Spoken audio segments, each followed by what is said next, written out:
तो ट्रंप साहब ने आखिरकार भारत पर 27% का टैरिफ थोप ही डाला। 9 अप्रैल से लागू होने वाला है ये, लेकिन सवाल ये है कि इसका भारत पर क्या असर पड़ेगा। जी बिजनेस पर तो हम लगातार ट्रंप साहब के इस ऐलान से पहले भी लगातार विश्लेषण कर रहे थे, उसमें कई इफ्स थे, कई बट्स थे, लेकिन अब चूंकि वस्तुस्थिति हमारे सामने है, इसलिए आज जरा इसका फ्रेश एनालिसिस करेंगे कि दरअसल अब असली इम्पैक्ट, रियल लाइफ इम्पैक्ट जो हैं वो क्या होने वाले हैं जब हमारे सामने ट्रंप के टैरिफ के पूरे डिटेल्स मौजूद हैं। ऐसे में क्या क्या असर पड़ेगा, कौन कौन सी इंडस्ट्री प्रभावित होंगी, ऑटो, टेक्सटाइल, फार्मा, इन सब का भविष्य क्या है, तो ओवरऑल एक्सपोर्ट्स का भविष्य क्या है, और क्या कोई ऐसी बात भी है, क्योंकि बार बार कहा जाता है कि हर आपदा में एक अवसर ज़रूर होता है। इसीलिए आज हमने अपने शो का नाम भी रखा है टैरिफ का असर, आपदा या अवसर। तो कोई इस आपदा में कोई अवसर भी हैं, और अगर आपदा है तो ये दीर्घकालिक है, सूक्ष्मकालिक है, कैसी आपदा है, कितना इसमें प्रभाव होगा, कितनी गहराई तक हम जाएंगे, विस्तार से आज विश्लेषण करेंगे हमारे खास मेहमानों के साथ। फटाफट से ये रिपोर्ट देखिए, थोड़ा सा वस्तु स्थिति समझ लीजिए, मैं लौट रहा हूं मेहमानों के साथ।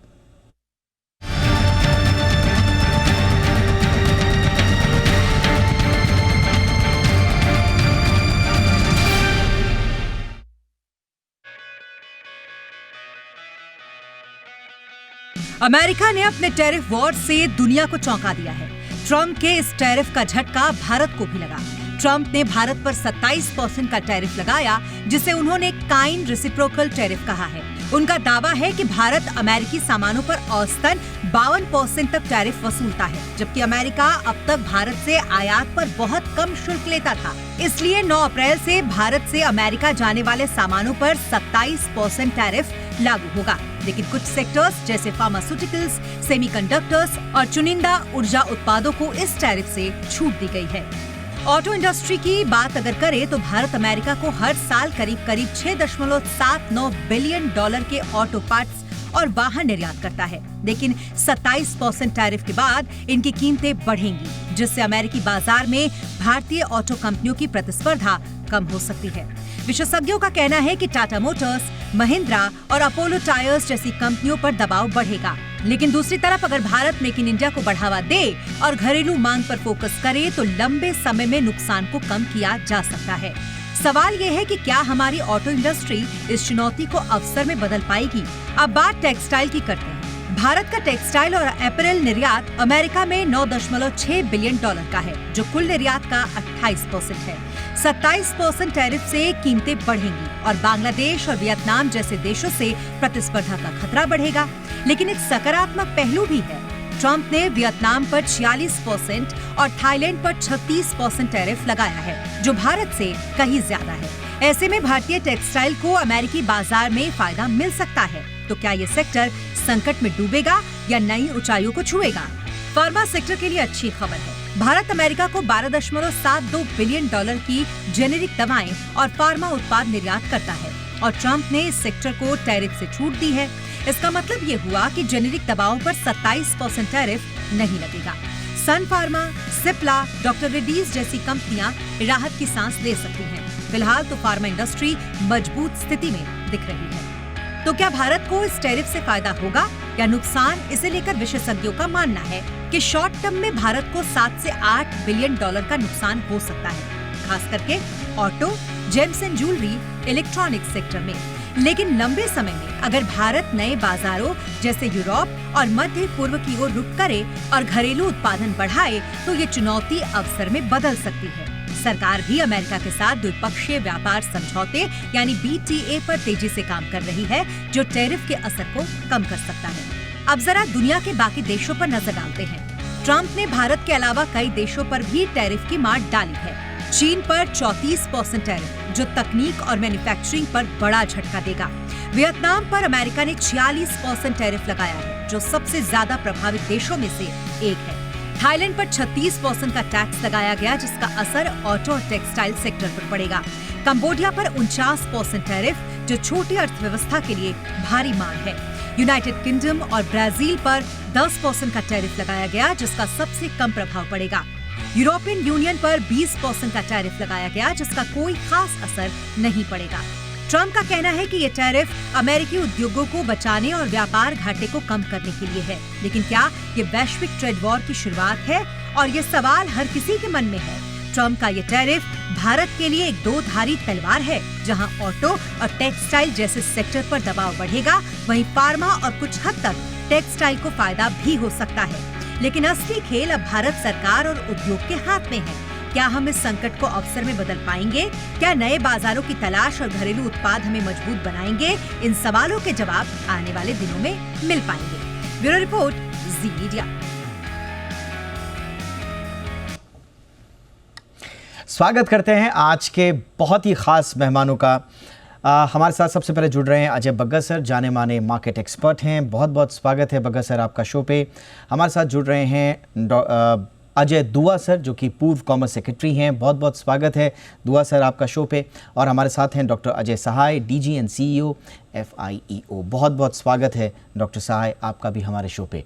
और अब से कुछ देर पहले बग्गा सर, जी बिजनेस के managing editor Anil Singhvi sir ने आज के मेहमानों को लेकर एक बड़ी शानदार बात बोली। हमने बाद में गौर किया, आज तीनों हमारे मेहमानों के नाम जो हैं अजय से शुरू हो रहे हैं, तो बड़ी अजय बढ़त हम एक तरह से बना रहे हैं लेकिन जय और पराजय की इस आँख मिचोली में अगर हम तौलने की कोशिश करें सर, तो ऐसा लग रहा है कि फ़िलहाल विजय जो है शॉर्ट टर्म में ही सही ट्रम्प साहब की तो हो गई, लेकिन हमारे लिए इसमें क्या छिपा है सर?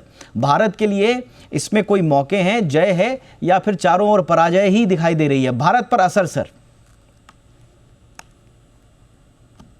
ये प्रश्न मेरे लिए है जी? हाँ सर, वही आज मेरे लिए यही संकट हो गया, पूरा नाम लेना पड़ेगा। अजय बग्गा सर से मैं शुरुआत करना चाह रहा था। बग्गा सर। ठीक है बग्गा सर जी। नहीं, देखिए, हर परिस्थिति में हमें तो आशा की किरण दिखती है। और ओवरऑल देखें तो एक अब पड़ाव लग गया कि 27 और 10 के बीच में आपका नेगोशिएशन एक चैनल है अमेरिका के साथ नेगोशिएट करने के लिए।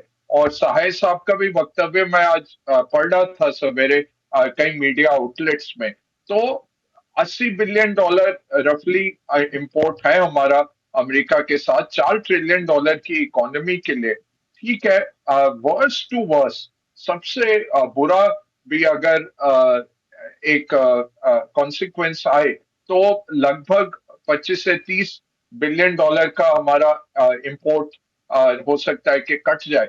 बट उस माहौल में भी वो 0.4-0.5% GDP का इम्पैक्ट है। तो जहां आपकी इकोनॉमी 9-10% नॉमिनल ग्रो कर रही है, उसको हम बचा सकते हैं। नए मार्केट भी ढूंढने पड़ेंगे, नए प्रोडक्ट्स ढूंढने पड़ेंगे, और एफिशिएंसी बढ़ानी पड़ेगी, वैल्यू एडिशन बढ़ानी पड़ेगी, नए सप्लाई चेन और नई तरह के करार, नए फ्री ट्रेड एग्रीमेंट, यूरोप हो, UK हो, ऑस्ट्रेलिया हो, या फिर ग्लोबल साउथ के साथ कई नए हमें आयाम करने पड़ेंगे। तो ओवरऑल तो एक अपॉर्चुनिटी है। चाइना ने ये दर्शाया है, जब अमेरिका ने पूरा उनका टेक्नोलॉजी का एक्सेस रोका था, जिस तरह से चाइना निकल के आया और जबरदस्त टेक्नोलॉजी वो लेके आए हैं अपने मैन्युफैक्चरिंग में भी और सर्विसेज में भी। तो इसको अपॉर्चुनिटी के तौर पे ही देखना है दीपक जी। राइट सर, तो शुरुआत अपॉर्चुनिटी वाली बातों से हुई है। थोड़ा सा और इसके डिटेल्स में हम जाएंगे। मैं दुआ सर आपके पास आ रहा हूं, और ये भी कहा जा रहा है कि इसके बाद से अब कहीं एक तरह से एक नई ट्रेड वॉर शुरू ना हो जाए, और ख़ास तौर से चीन अमेरिका के बीच में। कितनी इसकी संभावना आप देख रहे हैं सर?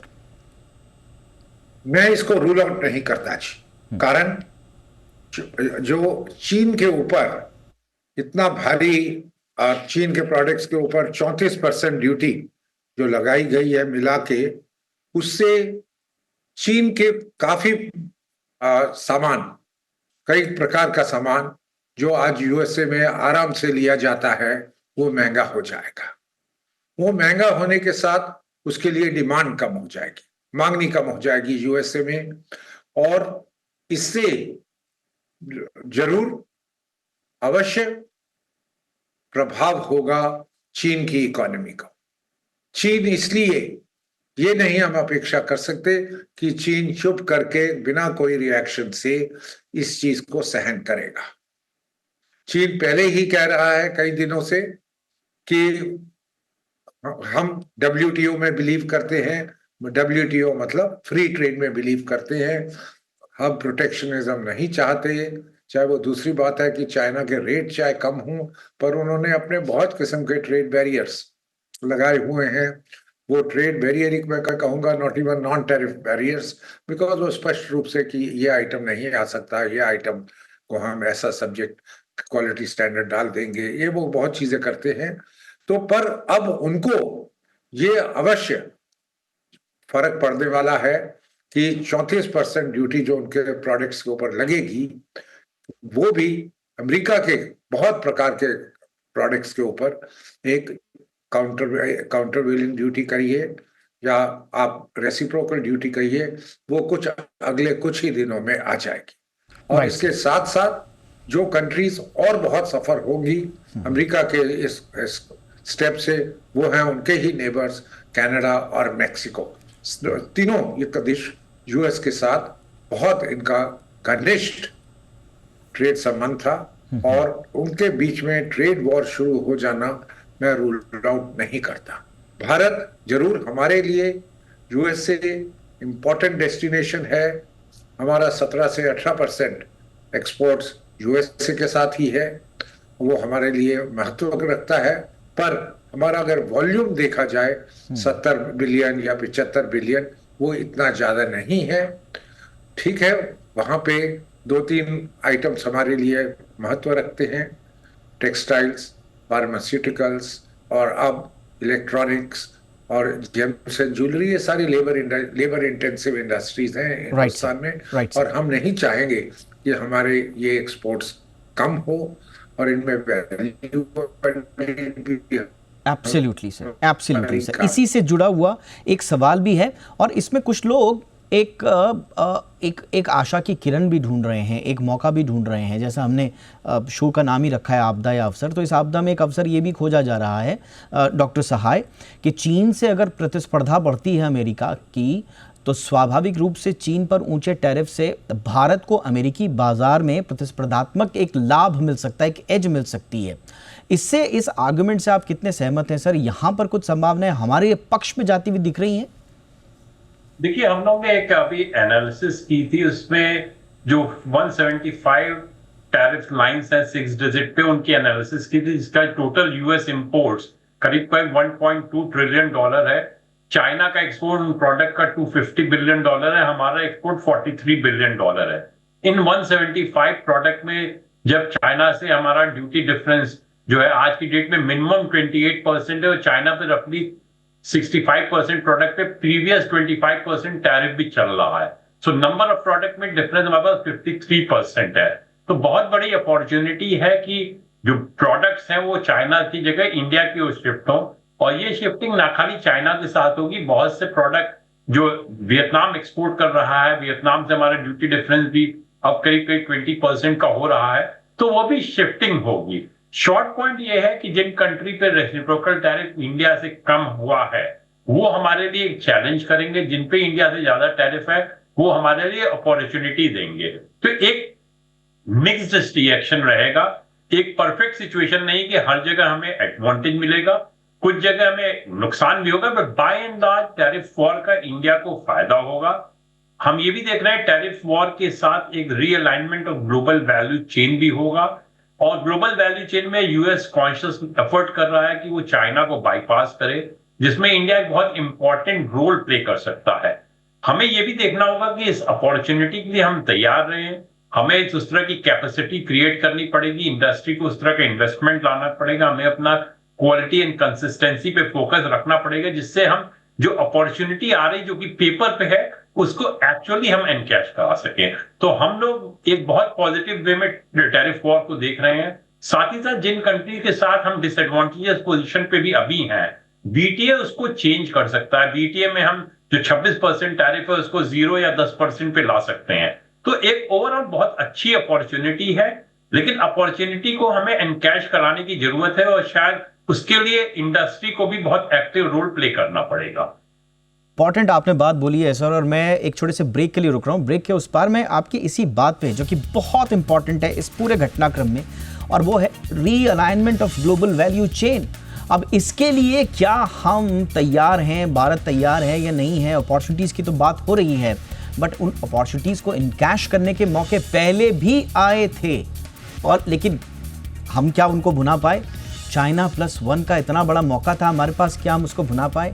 तो क्या ये दूसरा एक और हमारे पास मौका आ रहा है जब रीअलाइनमेंट होगा पूरे ग्लोबल वैल्यू चेन सिस्टम का, चेन का, और उसमें क्या हम तैयारी हो पाएगी हमारी, और कितने हम तैयार हैं, क्या क्या करना होगा? एक छोटे से ब्रेक के बाद इस पर भी चर्चा।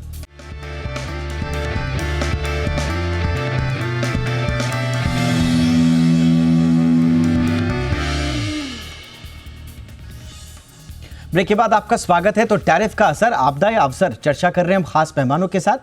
बग्गा सर, आपके पास ही आ रहा हूं, और सेम बात, जो बहुत इंपॉर्टेंट अवसर की बात उभर कर आई है, अगर realignment of global value chain होगा तो इसमें भारत क्या वाकई में कैप्चर कर पाएगा उस मार्केट शेयर को चाइना से सर, और हमारे अपने लिए अवसर बन पाएंगे?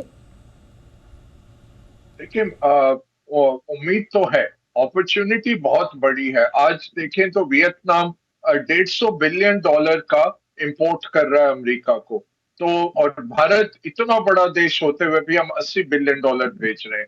तो स्ट्रेट आपके पास बहुत बड़ा अपॉर्चुनिटी है।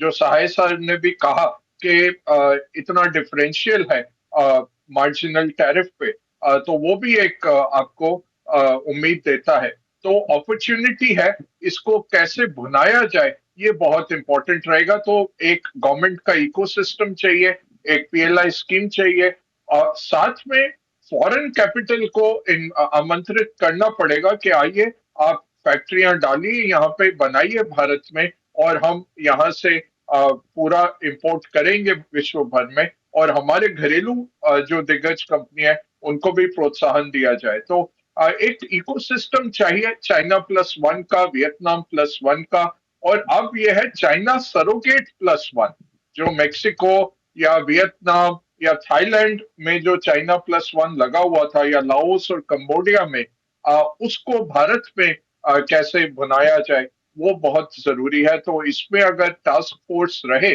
और अच्छे पॉलिसीज लाई जाए, प्रोत्साहन दिया जाए, तो किया जा सकता है। बिल्कुल दुआ सर, बहुत इंपॉर्टेंट है, क्योंकि मैं बार बार हम जैसे कह भी रहे थे कि चाइना +1 की अपॉर्चुनिटी हमने लगभग मिस करी, और वियतनाम जैसे देशों ने उसको भुनाया। वियतनाम का जो एक्सपोर्ट था टू द यूएस, वो 2018 में 50 बिलियन से 2023 में 114 बिलियन हो गया सर। हम अपना 54 बिलियन के आसपास उसी टाइम पीरियड में 54 से हम 80 के आसपास तक ही पहुंच पाए, यानी कि एक बड़ा, एक डिस्पाइट बीइंग लार्जर इकोनॉमी, एक बड़ा हमने एक वो देखा। तो अब क्या हमारे पास वो मौका है और हम उतने तैयार हैं सर? दुआ सर। मैं आपको ये कहना चाहूंगा कि हमें करना चाहिए, सप्लाई चेन में घुसना चाहिए, और अब ये थोड़ा सा मौका मिला है, पर हमें रियलिस्टिकली बात करनी चाहिए। हमारे जो कॉस्ट हैं, आज हमारे पास बहुत मोस्ट प्रोडक्ट्स में मैं कहना चाहूंगा हम कंपेटिटिव नहीं हैं। क्यों? किसकी तुलना में? चीन की, वियतनाम की, थाईलैंड, बांग्लादेश, और आजकल तो कुछ हमारे प्रोडक्ट्स इंडोनेशिया और मलेशिया भी हमसे आगे निकल रहा है। हमें अगर ये संधि जो मिल रही है, अवसर मिल रहा है, इसका इस्तेमाल करना है, तो हमें अपने प्रोडक्ट्स जो एक्सपोर्ट के लिए हम बनाते हैं, उनकी कीमत, बनाने की कीमत कम करना अति आवश्यक है। हमें साथ साथ अपना जो हमारा रुपया है, रुपए को डिवैल्यूएशन, कीमत में कम करना पड़ेगा कि वो सस्ता हो जाए। पर वो डबल एजेड है। अगर हम रुपए को सस्ता करते हैं तो हमारे इंपोर्ट का कॉस्ट और बढ़ जाता है। तो इसलिए वो बैलेंस करके रिजर्व बैंक या मार्केट में, सरकार या मार्केट सब मिलके ये तय करते हैं। तो मैं ये कहना चाहता हूं कि कंपेटिटिवनेस बढ़ाना एकदम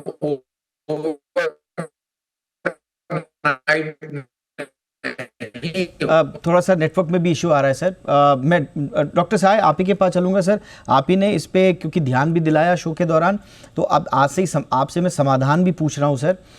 हमने चाइना +1 को मिस किया स्वाभाविक रूप से।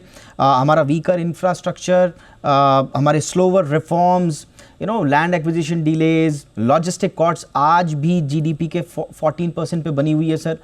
चाइना ने उसको कम करके 8% पर ले आए हैं। बहुत कुछ किया है, तब जाके दुनिया कॉम्पिटिटिव हुई है अपने अपने मार्केट्स में। हमारे पास अभी बहुत सारे चैलेंजेस हैं, बट करना क्या होगा सर? इस आपदा को अवसर में बदलने के लिए एग्जैक्टली क्या माइंडसेट चाहिए होगा? देखिए 2018 और 2024 में बहुत फर्क है। इंडिया का जो स्टेचर है वो भी काफी चेंज कर गया है, और इंडिया में जिस तरह की अपॉर्चुनिटी आ रही है वो भी काफी ज्यादा तेजी से आ रही है, और कुछ जो रिफॉर्म्स किए गए हैं वो भी रिजल्ट कर अब दे रहे हैं। जैसे लॉजिस्टिक्स पॉलिसी आई थी, आपने जैसे बोला उस समय जो लॉजिस्टिक्स कॉस्ट थी 13 to 14% ऑफ जीडीपी थी, अब वो 10 से 11% हो गई। फिर भी हम ये इंटरनेशनल बेंचमार्क के पास नहीं है। ट्रेड फैसिलिटेशन इंडिया का बहुत इंप्रूव किया है, बट शायद अनप्रिडिक्टेबिलिटी का अभी भी उसमें एलिमेंट है। 95% इंपोर्ट्स बहुत जल्दी होते हैं, बट 5% इंपोर्ट्स अगर डिले होते हैं तो अनसर्टेनिटी, हम नहीं जानते कि मेरा वो शिपमेंट तुरंत क्लियर होगा या उसमें टाइम लगेगा। हम अगर टैरिफ की बात करें तो जनरल टैरिफ शायद इंडिया में पीएलआई स्कीम के कारण बढ़ा है, बट जिस तरह का हमने फ्री ट्रेड एग्रीमेंट किया है, इफेक्टिव टैरिफ इंडिया में कम आ रहा है। तो जो चीज हमें चाहिए ग्लोबल वैल्यू चेन का पार्ट बनने के लिए, वो हमने जरूर किया है। जहां तक कंपनीज की बात है, और आपने बात की थी लैंड एक्विजिशन की बात की, है बहुत इंपॉर्टेंट चीज है कि अगर कंपनीज ग्लोबल कंपनी आती है और 2 साल लैंड के लिए स्ट्रगल करती है तो वो नहीं होंगी। इसीलिए आप देखिए कि बजट में जो बात की गई थी कि हम मेगा इंडस्ट्रियल पार्क लाएंगे, करंट इंडस्ट्रियल पार्क जो है उनको हम प्लग एंड प्ले फैसिलिटी में देंगे।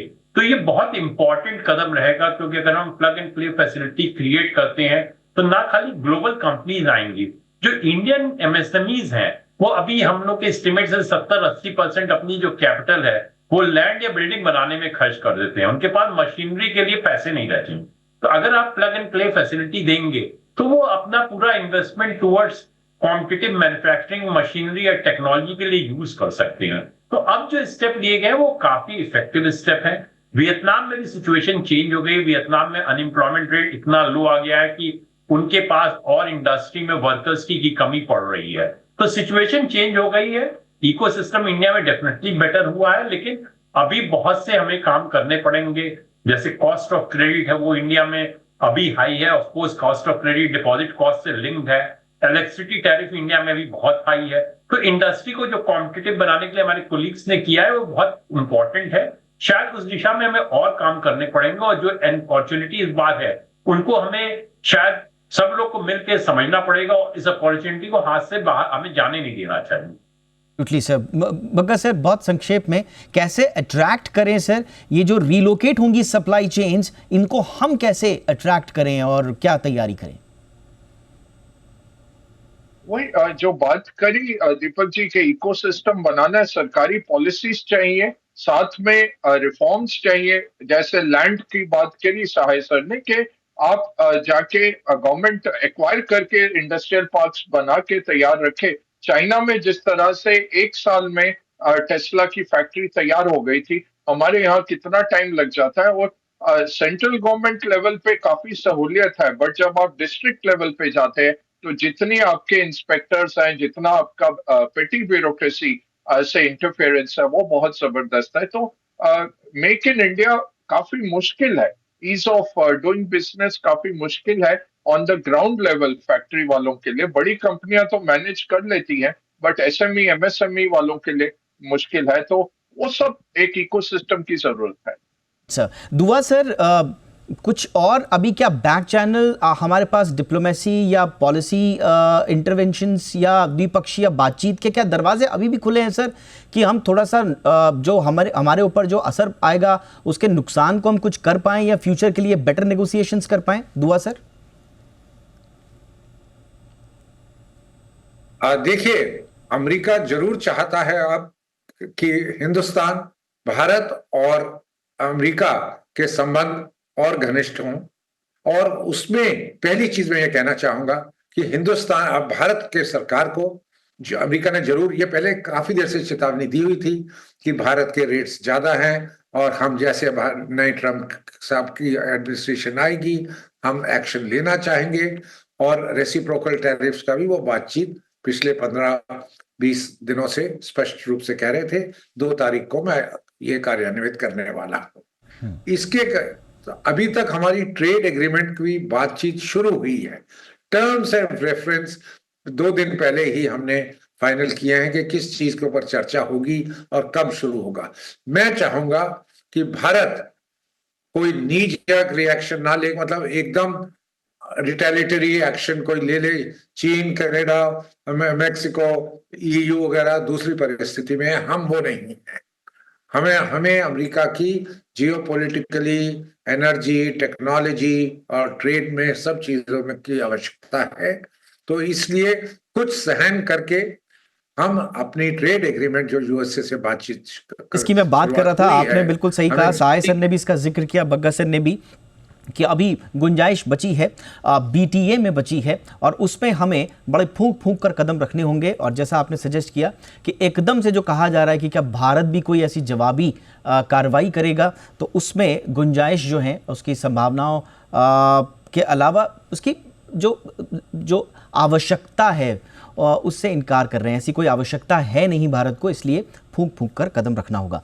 बहुत बहुत धन्यवाद। चर्चा सारगर्भित रही, बहुत सारे पक्षों को, पहलुओं को हमने छुआ आपके ज़रिए से।